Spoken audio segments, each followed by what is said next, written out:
Bonjour à toutes et à tous sur Concaille TV. Bien aujourd'hui, comme d'habitude, je voulais vous accueillir dans la nature, mais il pleut à verse. Alors, je veux bien donner de ma personne, mais voilà, peut-être pas attraper la crève sous la flotte. En revanche, voilà, je viens de vous donner une expression, donner de sa personne. Nous donnons tous de notre personne. Or, à un moment donné, donner de sa personne peut s'avérer toxique pour nous. Alors pourquoi je parle de toxicité? Tout simplement parce que je pense à ces amis qui nous appellent uniquement quand les choses ne vont pas bien pour déverser sur nous leur mal-être, leur souffrance, leurs problèmes. Cet appel n'est pas là pour prendre de vos nouvelles, n'est pas là pour un échange constructif.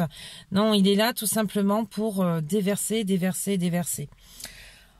Or, tous ces amis-là, on en a tous eu dans notre vie, ou on en a quelques-uns encore dont nous avons du mal à nous détacher, parce que l'amitié est importante, parce que parfois il est difficile de dire non à quelqu'un que l'on aime et de prendre de la distance. Or, voilà, ces amis dits toxiques, à un moment donné, ils vous pompent l'air, ils vous pompent votre énergie. Il vous renvoie que du négatif et c'est vous qui en payez le prix au final. Alors, on n'en prend peut-être pas conscience au début. Progressivement, on en vient à regarder le téléphone, savoir qui appelle. Et quand on voit que c'est la personne qui nous appelle tout le temps, cet ami qui nous appelle tout le temps quand ça va pas, on n'a plus envie de répondre. On n'a plus envie de répondre parce que, au fond de nous, notre cœur nous dit « protège-toi ». Alors, ce n'est pas manquer de cœur que de ne pas vouloir répondre. C'est qu'il faut savoir parfois être un peu égoïste et se protéger. En effet, lorsque cette personne vous appelle, il est rare que on puisse parler de tout et de rien. Non, tout tourne autour de ce mal-être, de ces difficultés, de tout ce qui est négatif. Et ce négatif s'imprime en vous peu à peu. Ce n'est pas bon, puisque tout ce qui est négatif finit progressivement par envahir aussi notre corps et notre esprit. Alors, il n'est pas facile de dire stop à ce type de relation, surtout quand c'est une amie, parce que voilà, on veut être solidaire, on veut l'aider, on veut l'aimer, on veut lui apporter beaucoup de choses, mais parfois on n'a pas le choix.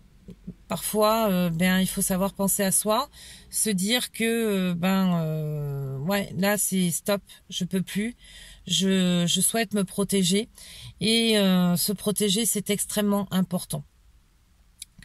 La solidarité, elle va pas à sens unique. Lorsqu'on a un ami, c'est un dialogue, c'est un partage, c'est une relation bilatérale et non à sens unique. Alors c'est vrai que c'est compliqué de dire stop à un ami ou à une amie, prendre de la distance, du recul, mais à un moment donné, voilà, c'est extrêmement important de penser à soi. Alors je sais que ça peut vous heurter. J'ai dû en arriver là avec deux amis qui m'appelaient uniquement quand ça n'allait pas.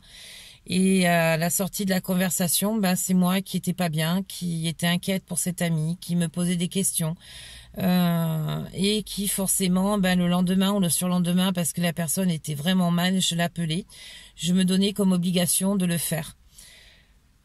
C'est très dur de couper les ponts, mais là, c'est une question de survie.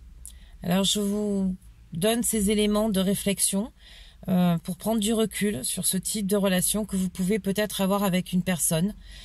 Et réfléchissez, voyez ce qu'elle vous apporte et quel impact elle a sur votre propre vie. Je vous souhaite une bonne journée sur Concaille TV. Je vous dis à très bientôt. Je vous embrasse. À bientôt.